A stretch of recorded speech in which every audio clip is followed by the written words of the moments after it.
Hi guys, Horus here, and today we will explore the depths of a sinister dungeon, a place called Khulan Bogyr, and also we will playtest a new game we are currently developing.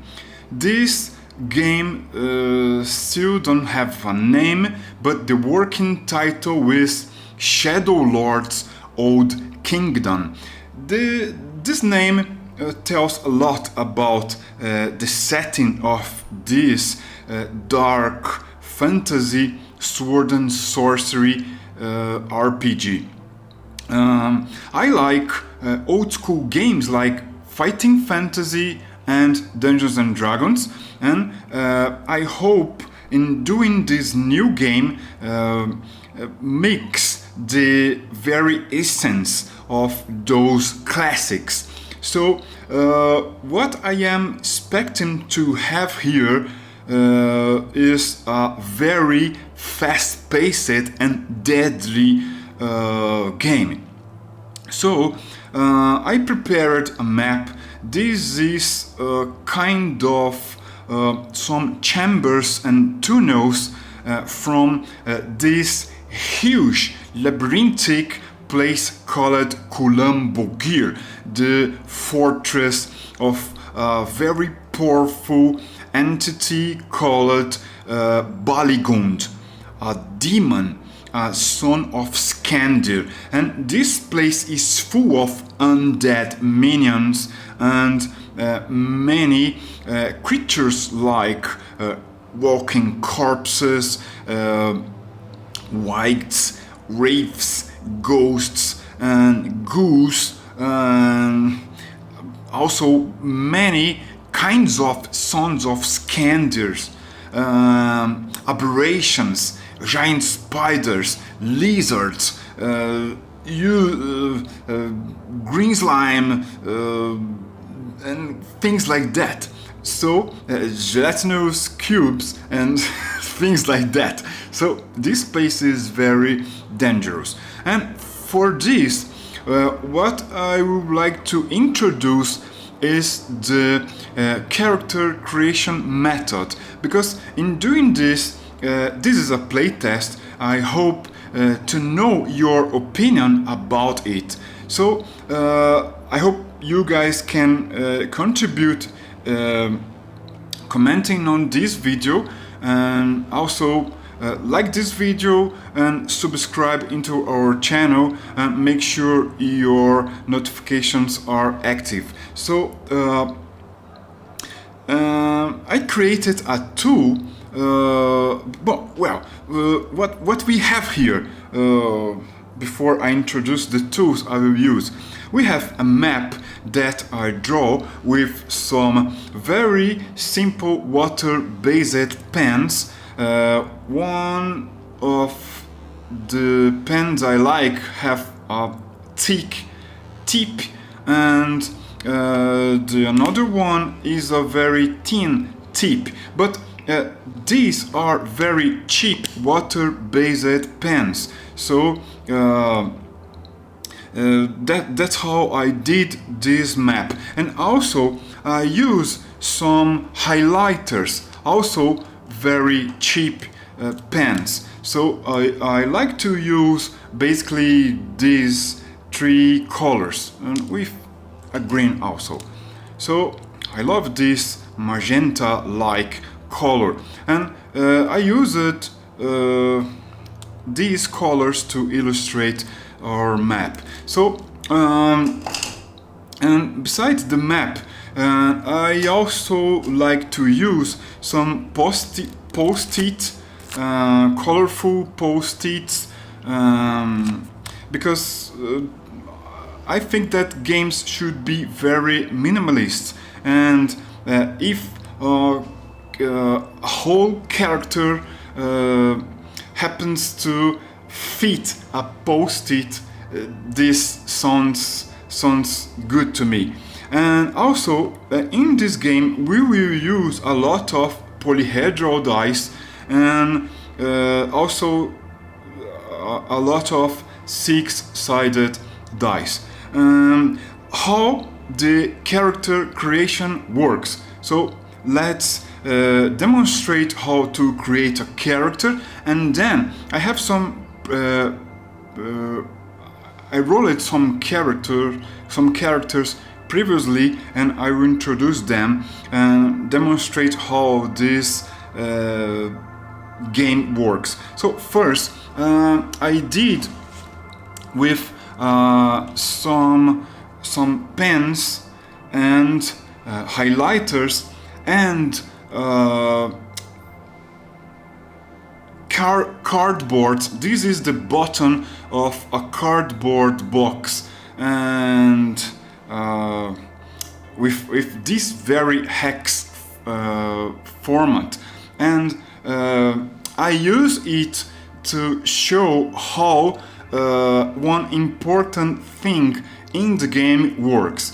This is like the wheel of skill level roll, also known as roll for experience, because the experience level of the rolled characters will give you a skill die, and you will use this skill die during the game. So we will roll 1d12 like this one, and this die doesn't like to stop over my table, so I will have to roll it carefully.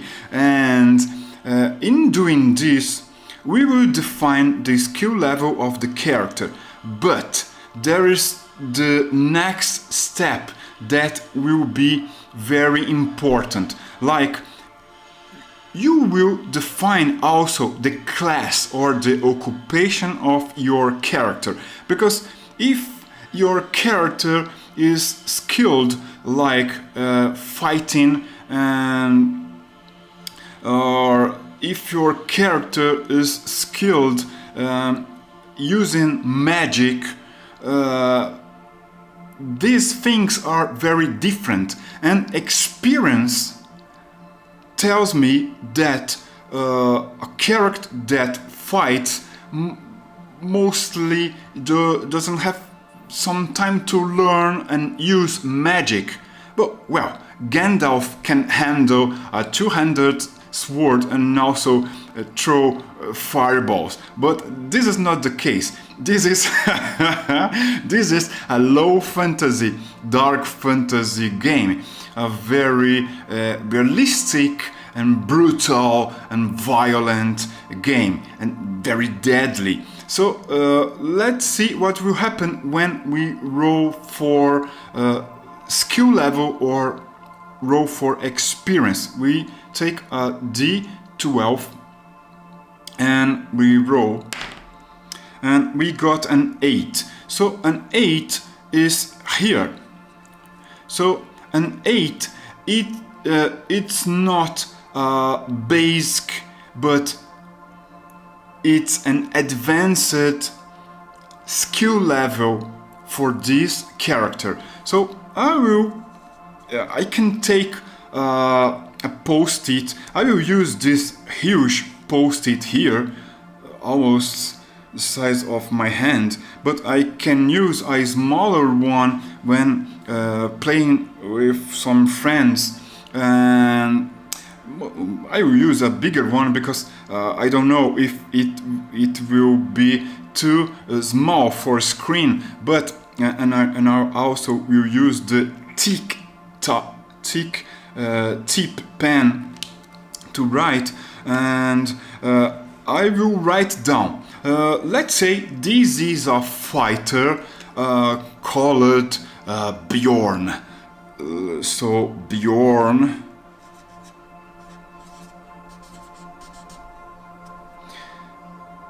Bjorn the warrior. So we have a nice name, and also the occupation of this guy. And this guy is kind of trained for combat, for battle, and this guy can't use magic. I don't know how I will write the rules, but make sure the occupation defines what your character knows and can do during the adventure. So Bjorn the Warrior is, as I roll it, an advanced character. So I will write also experience 8, because this guy trained a lot in his life, and at this very moment this character have an experience 8 points of experience. And after some sessions also I have to develop how the characters develop. So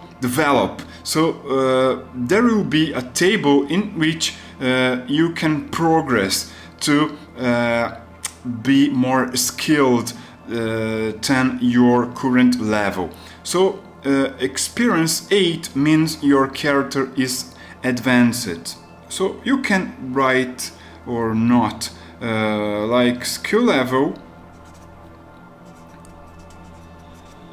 advanced.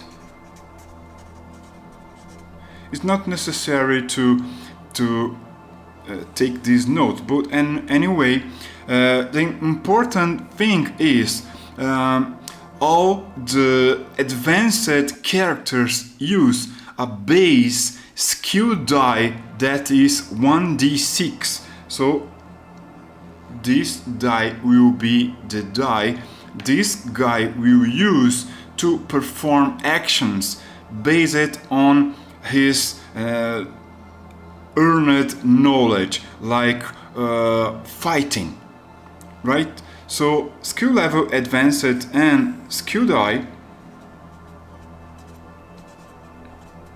will be 1d6, and that's it. The character is created very fast. Just need to roll a d12, check the skill level, write down this number because experience will be worked like a progress, and so make sure you note this, and then check the skill level and the skill die related to this level.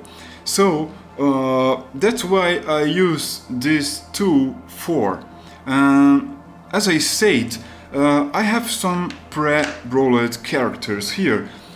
We won't use this tool by now, so I will leave this there, and also this character I will keep it safe from monsters and terrible creatures, and let's stick to the pre-rolled characters because we will demonstrate how the rules work, how the core mechanic works. And please leave your comments or impressions below because we are doing some play tests and we hope to refine all this information to hopefully release this game. So I will leave my pens here off the table, and here are the characters. Also, I like to recycle things, and this is a cardboard, also 4-panel cardboard stripe, and I roll it 4 characters here, and the characters are Uligar, the fighter, with skill die 1d6. Also, besides the skill level, I rolled an stamina level, like stamina points for the character. During the character creation, you can roll a d6 to define stamina. It's not clear right now, but I think that I will use for initial characters a d6 for stamina. Stamina, it's like a mix of willpower and hit points and things like that. If you lose stamina, you die, but you can burn stamina to perform extraordinary actions. So Bogyr the fighter is an advanced guy, and he can fight beyond the basics, and he has 4 stamina points. And there is Zendra the raider, maybe a tomb raider.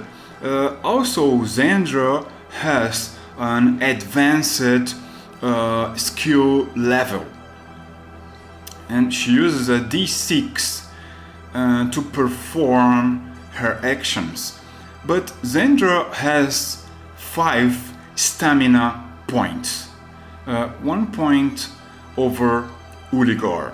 And also there is this very skilled and talented guy, Dashar, the swordsman. Dashar has skill die 1d10. It's not a d6 or a d8, it's a d10.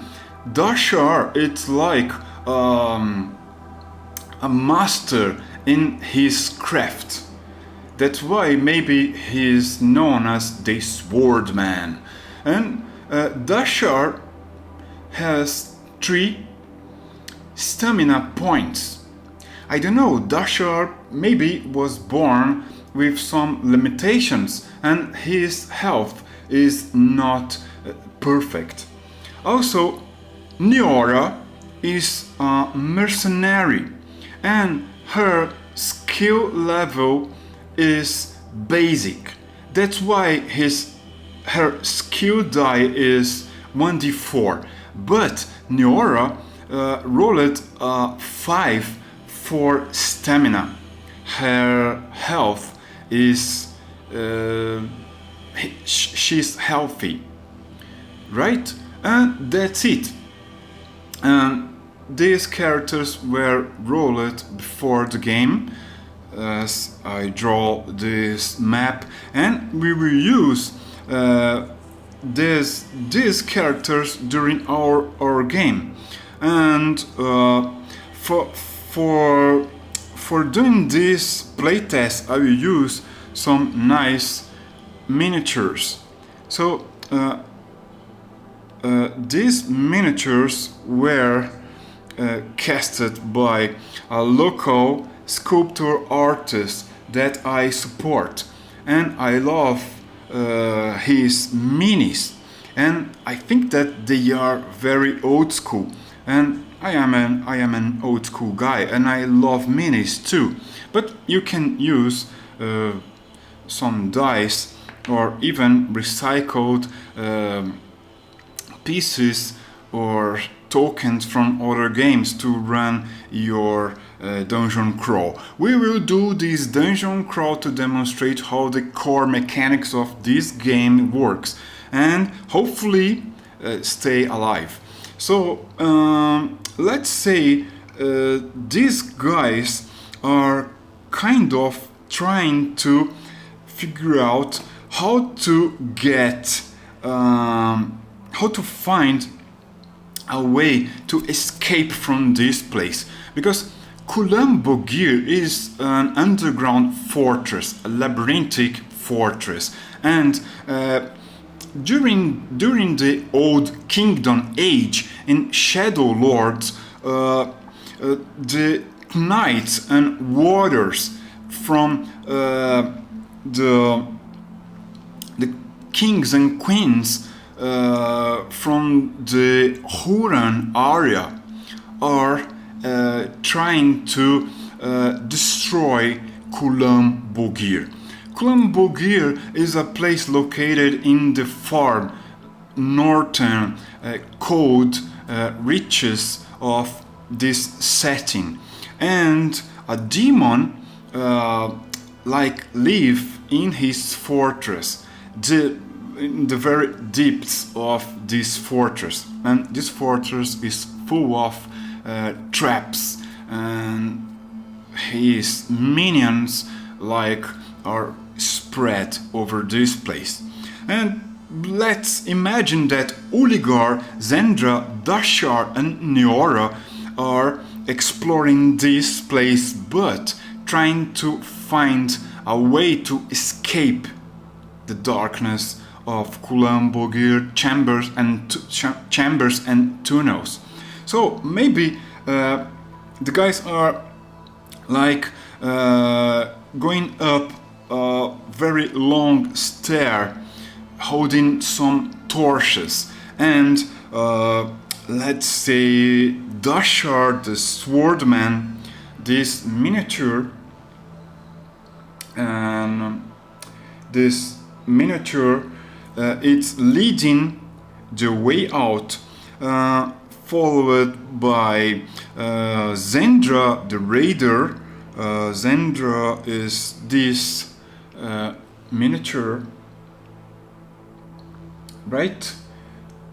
Yeah, with focus it's better to visualize the miniature because they are pretty and awesome, and followed by Neora, a very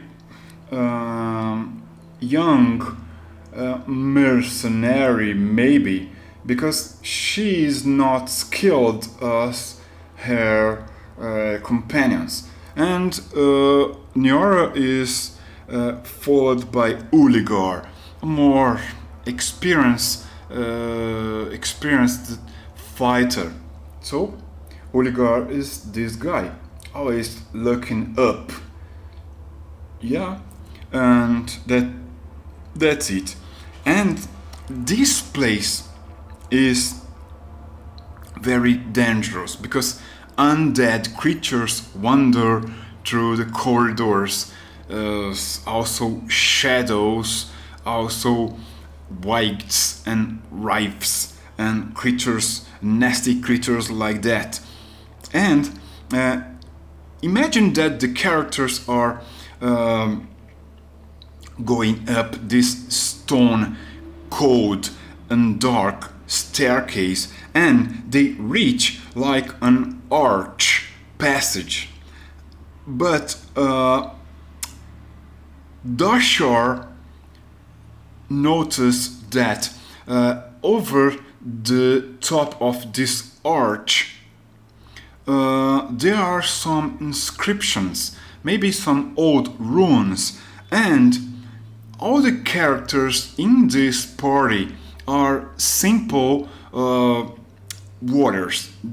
There are no priests, there are no sorcerers, and those guys have no experience with arcane things, or runes or magical inscriptions and things like that. In fact, maybe they are afraid of this gate can be protected by some deadly spells. And Dashar says to the group, "Hey, bring the torch here." And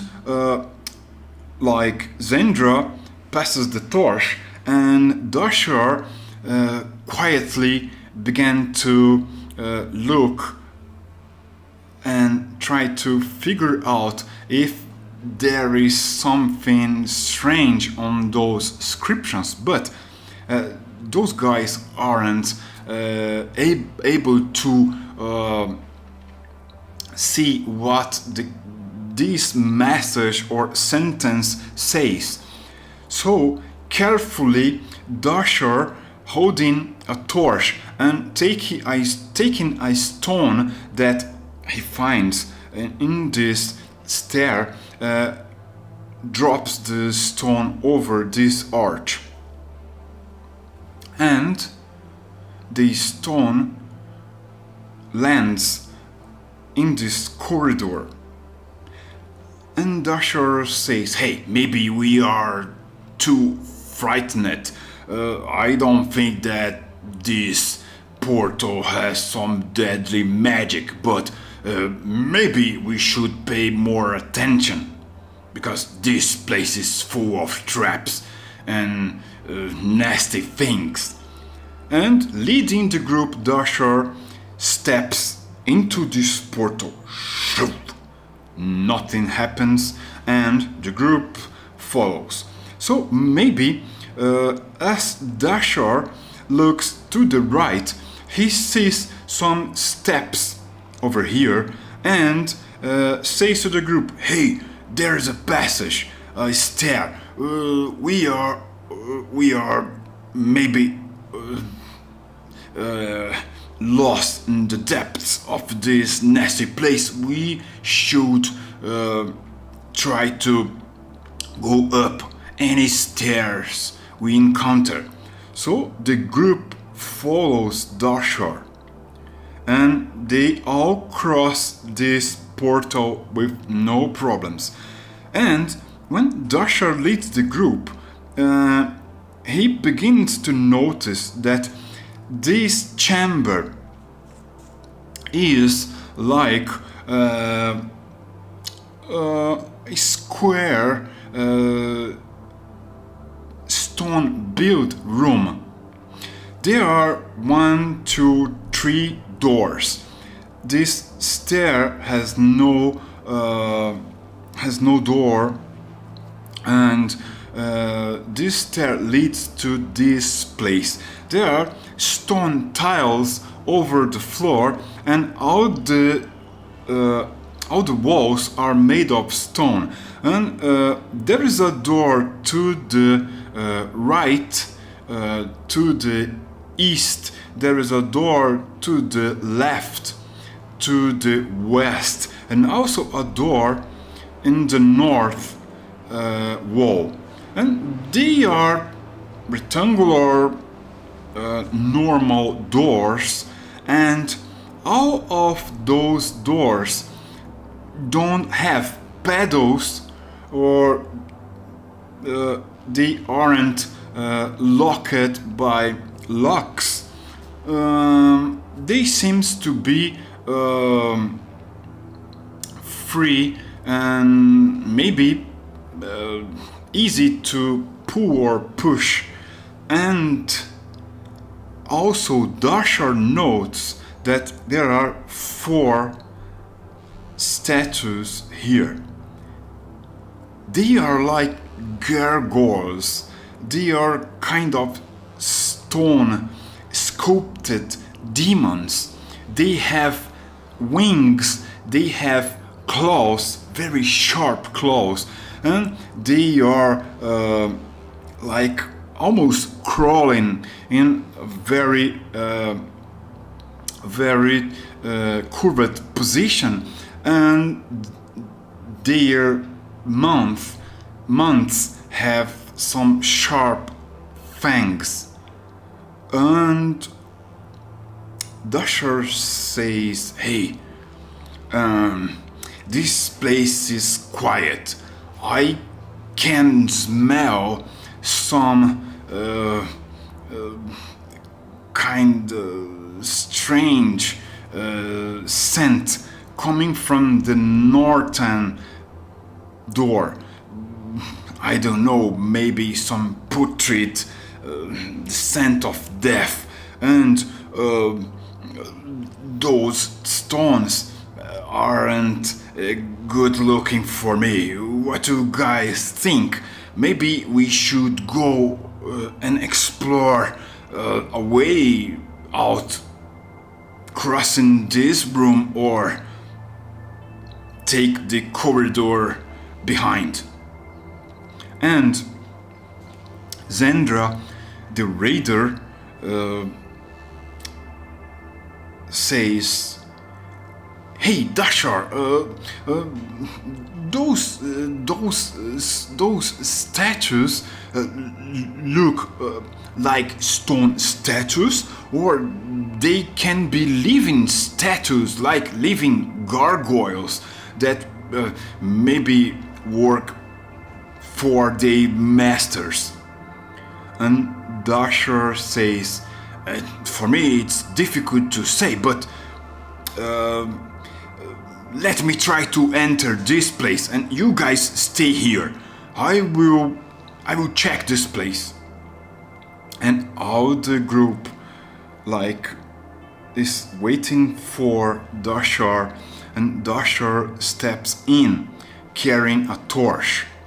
And when Dashar enters this place, he feels that these creatures are kind of seeing him. He can sense they are no regular stone creatures. And carefully stepping back, Dashar retrecedes to the former position, very quiet and holding the torch and keeping an eye on those creatures. And as the group explore this dungeon, I can roll for random encounters. Let's say there are 4 beyond 50% chance of encounter, and let's say the chance is high. Maybe if I roll a 19 or 20, there's no encounter, but any other number will have an encounter. Let's check if something happens. Oh yeah, 3. And I will kind of interpret this, because randomness is important to me, and as I rolled a very low number, I will take this as there will be an encounter and there will be maybe a bad encounter. The lowest the number, the worst the encounter will be. Let's say the party begins to hear some noises like shump, shump, shump,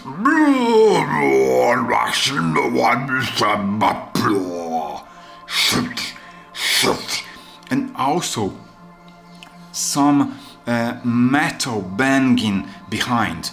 Maybe the stomp of those heavy feet is followed by other creatures wearing rusty chainmails or carrying shields and swords. The group, afraid, begin to evade this room. They feel that these creatures are alive, but prowling and waiting to attack. And Uligar steps back and guard this passage and keep an eye in the darkness of this stair. And Niora, the youngest, stays here back to back with Uligar, and Zendra and Dashar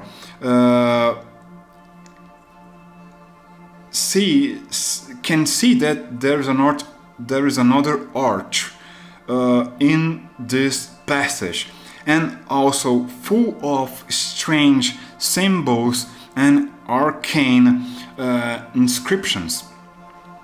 And imagining that as they crossed the former arch and nothing happened, Dashar steps and cross this place, nothing happens, and Zendra stays behind.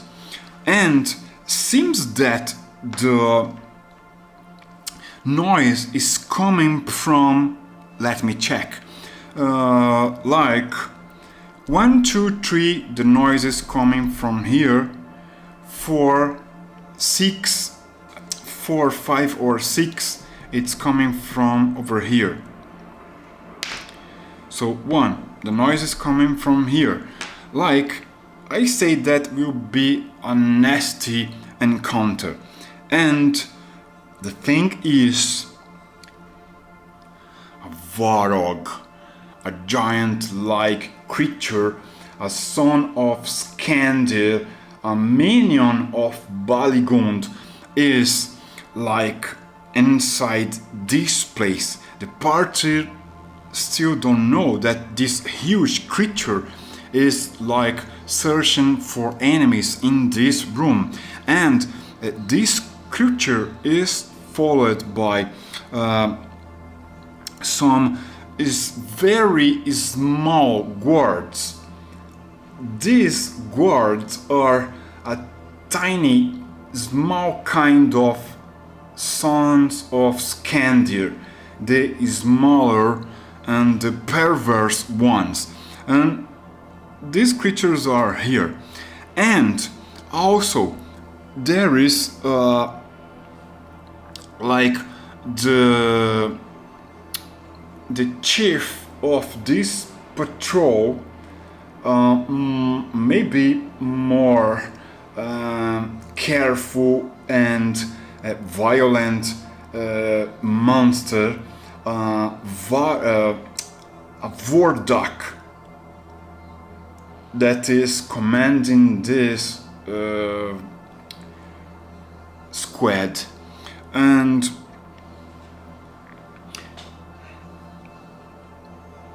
the noise is coming from here, and the Varog, the giant creature, is doing a lot of noise, walking and stomping over this place, and the guys can sense the weight of this giant. And as Dashar hears the noise, he takes the torch and passes to Zendra, and Zendra puts the torch in like, let me draw this torch handle in this passage.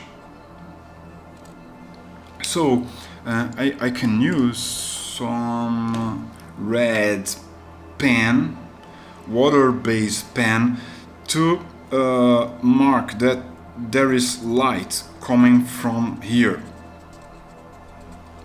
right? And these guys do this in hope of riding in the shadows.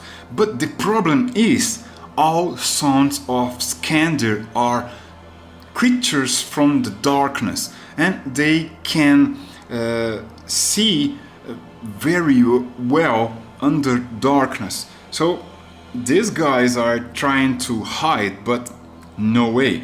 As this creature steps into this arch and begin to kind of sniff through the air like a hunter, this creature senses the presence of those guys, because this torch is burning, and the scent of this torch can be felt by those creatures, and they are casting some shadows, because seems to be a source of light here. That's it. And as this this patrol chief senses that maybe there are different things in this tunnel, it turns to the group and says,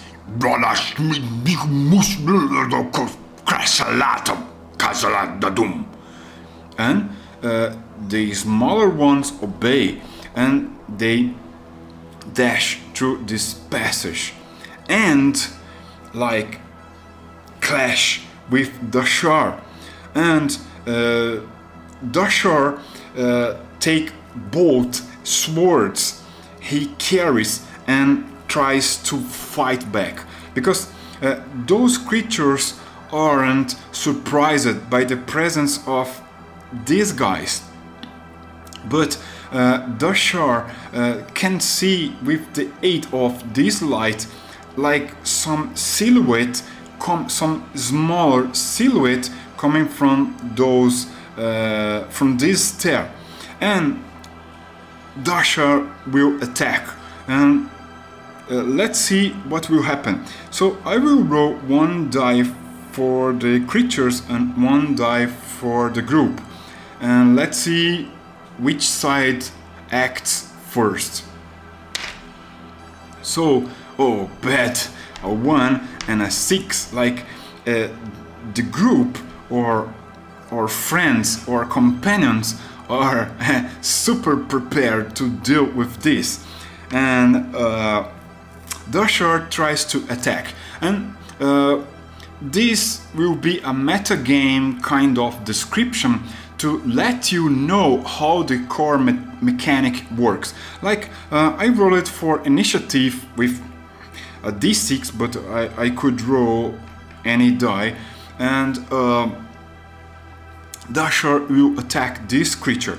And how the attack works, because Dashar is a swordsman, all his experience is based on fighting, and this is what this guy does best. So how this will work? So we take a 10-sized die, because this is the skill die for this character. So we take this, and we also take the amount of d6 die equal to the creature's stamina points. Let's say this is this little fella, it's Grim. This little creature is called Grim, a son of Skandir, very small and perverse. So this Grim, that's how those creatures are named. This Grim has a skill level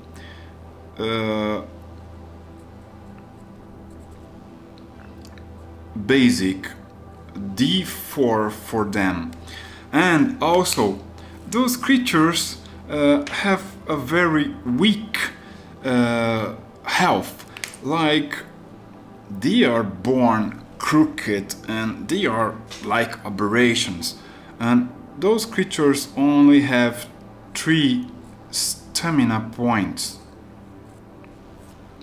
And what will happen here is as Dashar take his swords to fight, this creature, like the miniature, it's holding a sword, a curved sword, and also a small shield. You can see this creature is holding a small shield. How can we translate this to the mechanics of this game? So we will take this post-it and put it here, right? And Dashar will attack. We take a 1/10 sized die and roll against the d6 amount equal this creature stamina points. Like this creature is not so healthy but has 3 stamina points. So I will roll this die for Dashar and those 3 dice for the creature, all at once, at the same time. But there is a complication, because this creature is holding a shield, right? Normally I will roll this die and all these 3 die, but there's a complication. This creature is holding a shield. How can I translate this to the mechanic of the attack roll? I will include another d10 to this roll, and this will be like a disadvantage roll, because Dashar is trying to find a way and the creature is like blocking his attacks with a small shield, right? And this will be more difficult to handle, and I will roll all these dice and I will keep the smaller roll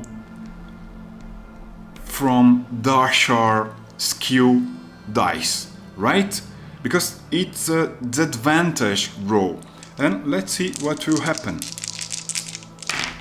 So I rolled a 5, and a 1, a very small number, the lowest number possible. Also, for the creature, I rolled a 2, and a 3.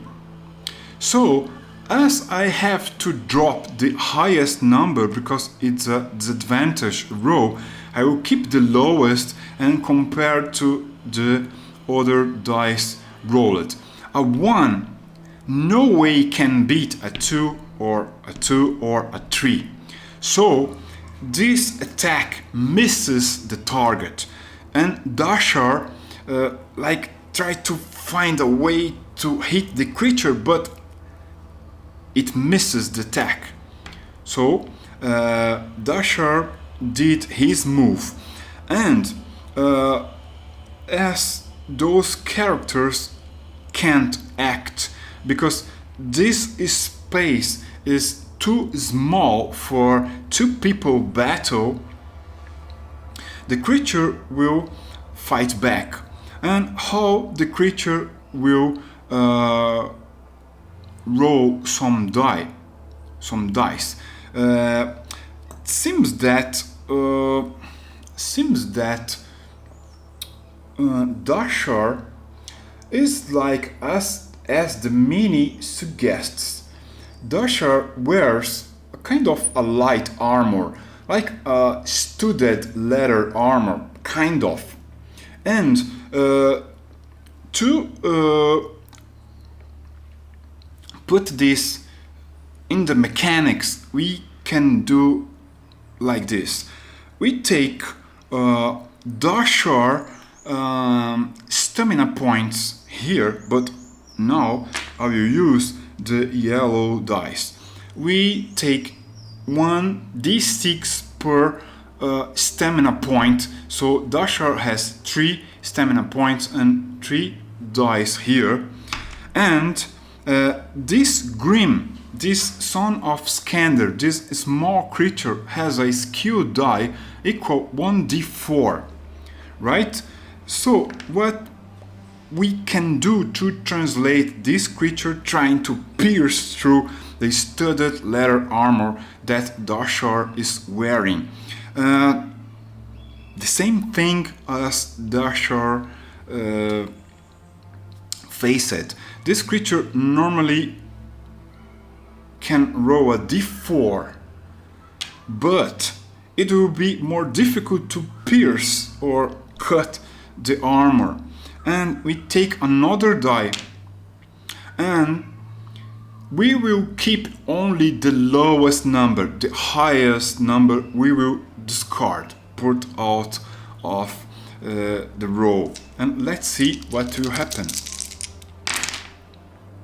Oh, a 3 and a 3, like we rolled the same number on both dice, and we got so you drop any die, and we got a 2, a 3, and a 3. Fact is, this 3 can beat this number, it's equal this number, also equals this number. This means this creature managed to drop one stamina point, another stamina point, and also the last stamina point Doshar had. What happens? Doshar is dead. The creature bites deep, and Doshar and fall dead. So that's what happened to Doshar.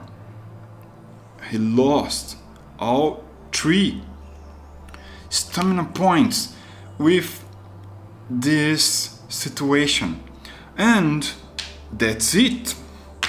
Maybe a TPK, Total Party Kill, I don't know, guys. Let me see. I said this game was deadly. And the fight goes on. And this creature is trying to maybe break down this wall. Like with a spiked club. Almost a trunk. This giant is bashing this door down. And destroy completely this door. And all the wood from this door is spread across this room over the floor, and this passage is opened, and let's see what will happen. And this guy is here, and this guy can't attack.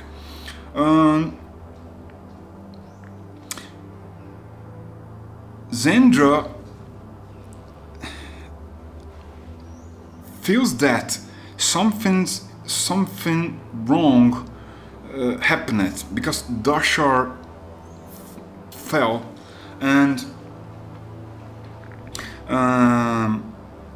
she will try to attack this creature, because this creature is like piercing his tiny rusty sword through Doshar body, and Zendra tries to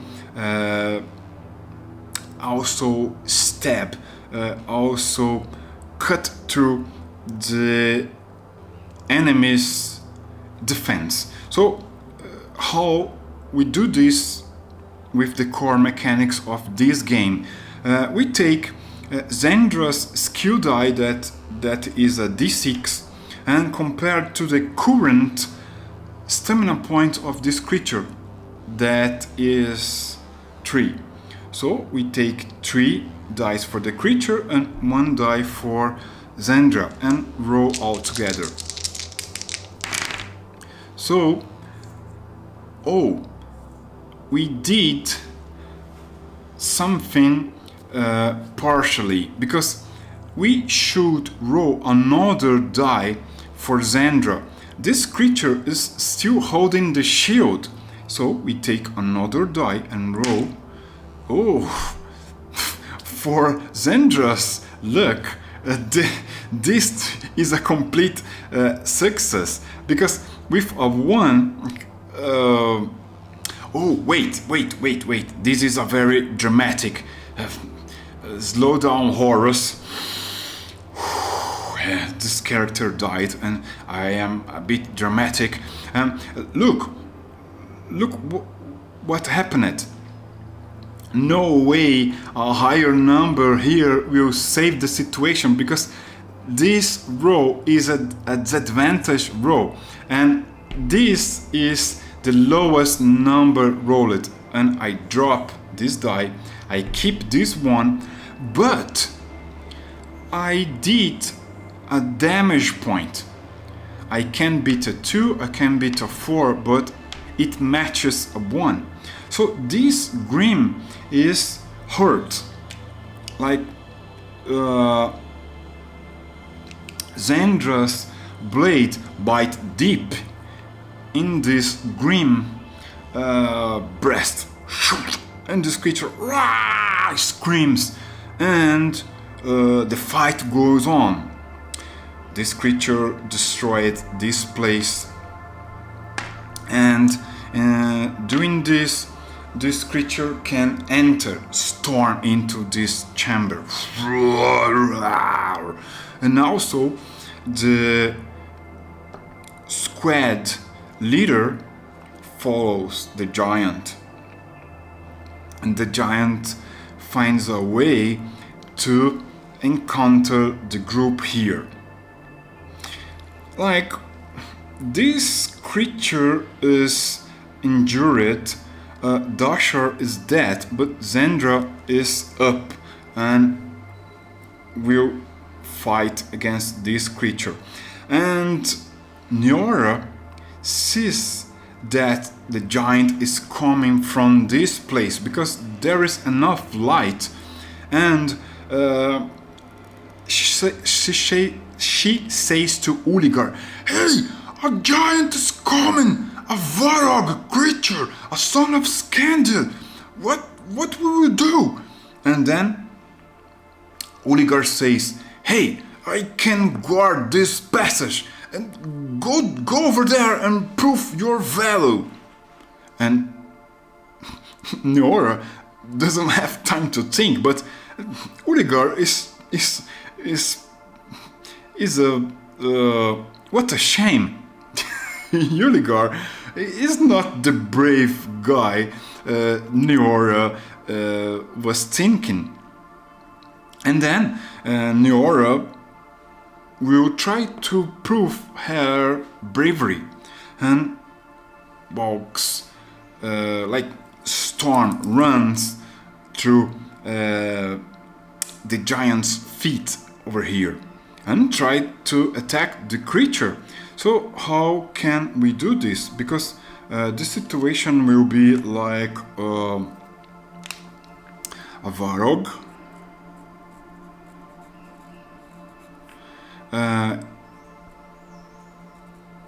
Skill 1d8, very dangerous and skilled creature with like 6 stamina points. Yeah, 6 stamina points, and that's it. That's how this creature is named, a Varog.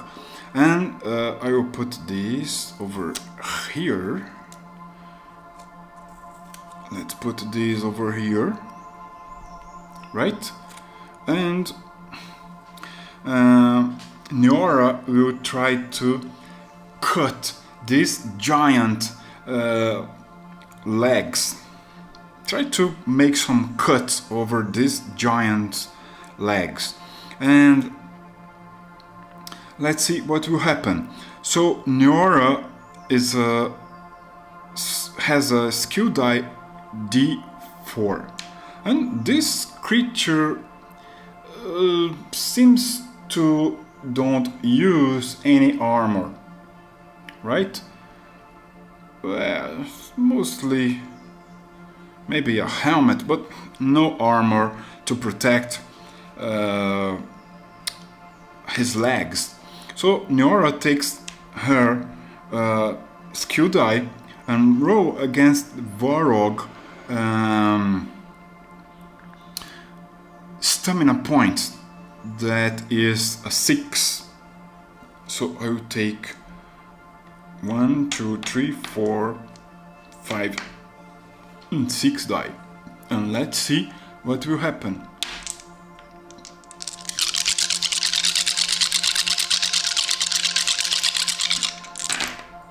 Okay, oh wow!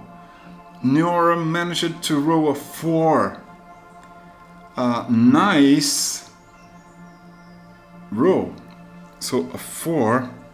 And let's see what we have here.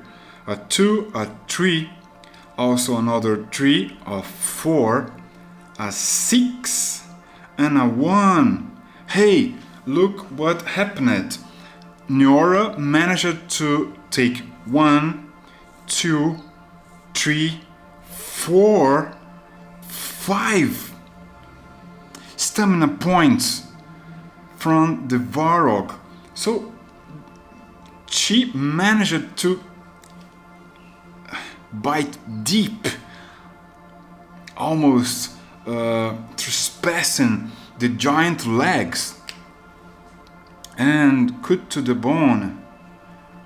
3, 4, 5. 5 stamina points are lost, and the giant is like shouting very loud, almost crying like a baby. And the situation is the creatures will act. So this small green creature will try to attack Zendra, and this creature is 1d4. Zendra has 1, 2, 3, 4, 5 stamina points. So let's see what will happen. The creature rolled a 1, a 3, a 2, a 2, another 3, and a 5. No way this creature can battle and find a way to pierce Zendra. So the problem is this giant will try to attack Neora. And I don't know, but I think that a giant trying to bash his club over a not so huge passage will find it difficult. So how can we translate this situation to the game with the core mechanic we are trying to present? Let's do like this. The Varrock, the giant, has a skill die 1d8. So I take a 1d8 for the creature and another d8 for the creature, because this will be a disadvantage roll for the creature. The creature should keep only the lowest number rolled, and I will take 1, 2, 3, 4, 5 dice for Neora because she is very healthy. Let's see what will happen.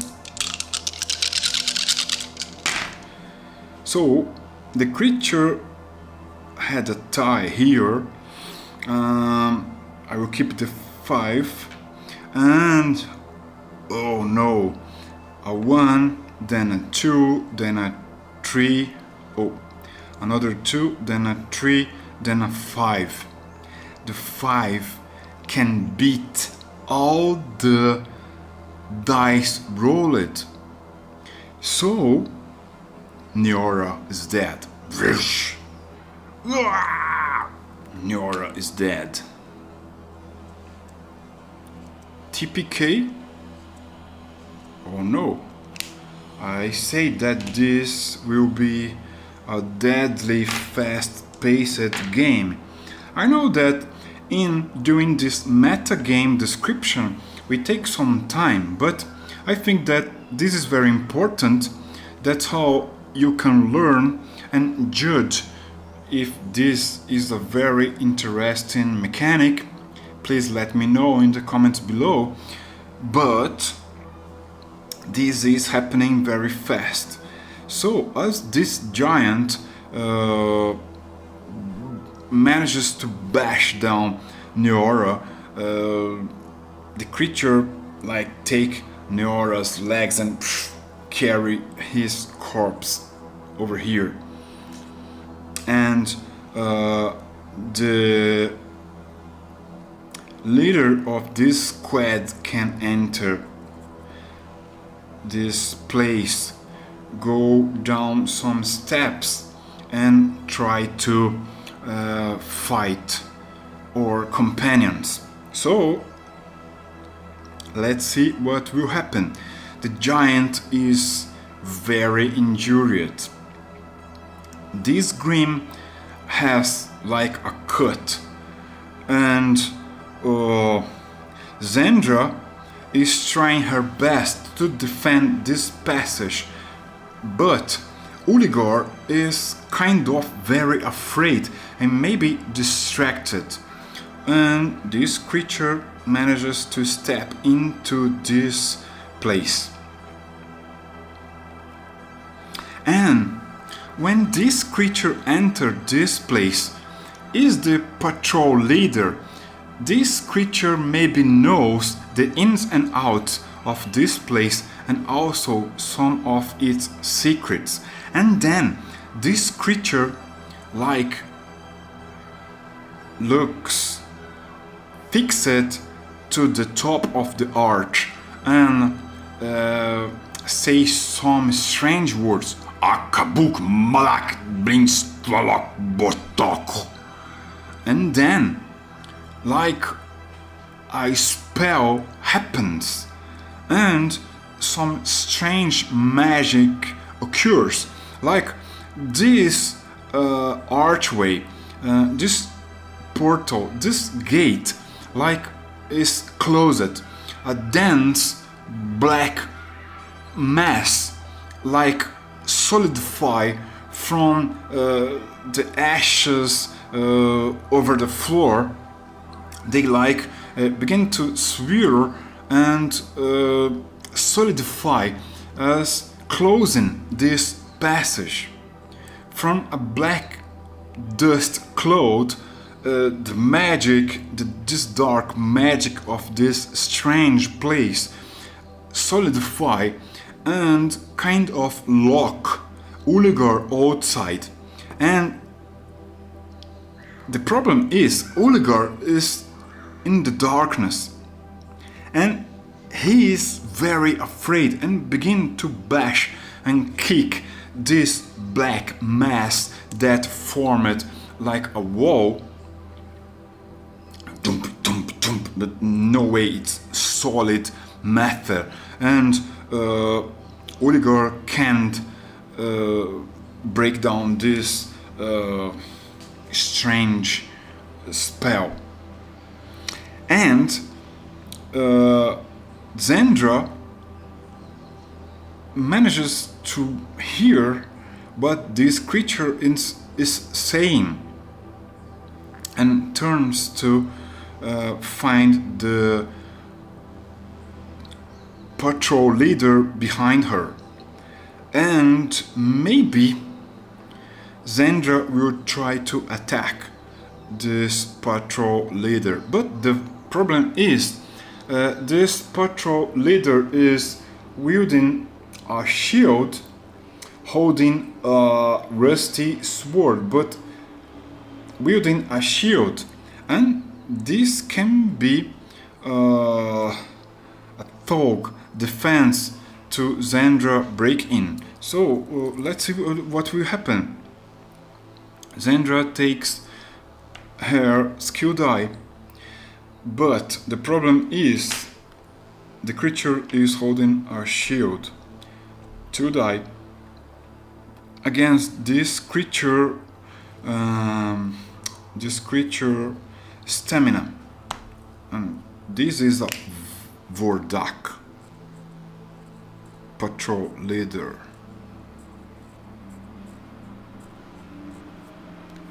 A Vordak. This creature is named like this, and this creature skill level is very high, maybe a 1d10, because this creature is a patrol leader, and maybe this creature has some, I don't know, 5 stamina points. Only the tallest remain, the strongest remain. So to march alongside the hordes of Baligund, this creature was like forged in hell to resist all the perils of this place, and this will be a tough fight. So 2 die from Zandra against 5 dice from the creature's stamina. Let's see what will happen. Zandra will try to attack. Oh no, the lowest number again. So no way, only high numbers here. That's terrible. Very dramatic. So I drop the highest, keep the lowest, but the lowest can't match any of the results. No way Zandra can manages to pierce through the defense of the Vordak patrol leader. And what happens is Uligar is trapped. Zandra is dramatically trying to survive, and all her friends are gone. I say that this game was deadly. This creature enters the fight, and this creature is like looting Dashar's body. This giant maybe can't manages to enter in this tunnel. It's too it's not so high, so the ceiling is not suited for this creature to enter. So the creature remains here. But the problem is there are 2 creatures trying to attack Zandra, right? The creatures will attack first the Grim, and let's see what will happen. 1 die for the Grim against 5 stamina points. Let's see. Let's roll. First the Grim creature. Roll it a 1. No success, right? Only numbers far beyond the one rolled for the Grim. So this creature can't find a way to pierce Zandra, and the problem is the Vordak is very skilled. The creature will roll D10. This will be a massacre.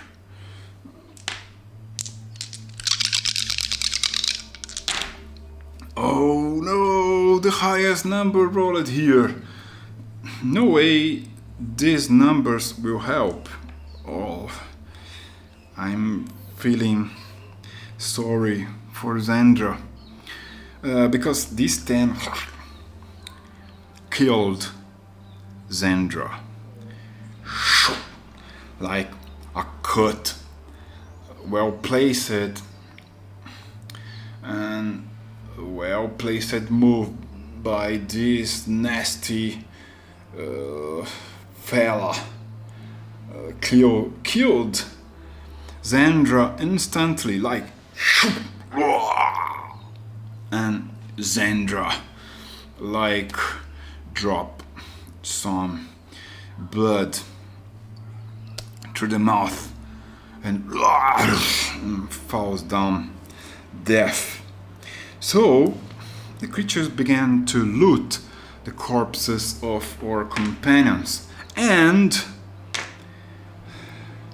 funny thing, the frightened fighter, the most maybe dishonored companion of this party, remains alive. Maybe his fate will be worse than what happened here, because we had Zandra dead and also the Shar, the swordman, and also the young Nyora dead. So this guy will have to find a way to escape this place alone by himself. So this guy, this afraid, this is a shame. This dishonored guy will have to find a way to get out of this place. But that's it. I hope you guys like it, what you guys watch it, and I say that this will be a very deadly, fast-paced playtest. All the creatures are alive, but this giant is very injured, right? Only one of the 4 characters is still alive. So I hope you guys enjoyed this video, and I hope you guys also leave the comments and reactions in the comments section below, and make sure you like this video and subscribe into our channel, because we are doing more English videos and it will be super cool to have you on board. And that's it. I hope you guys like it. See you soon.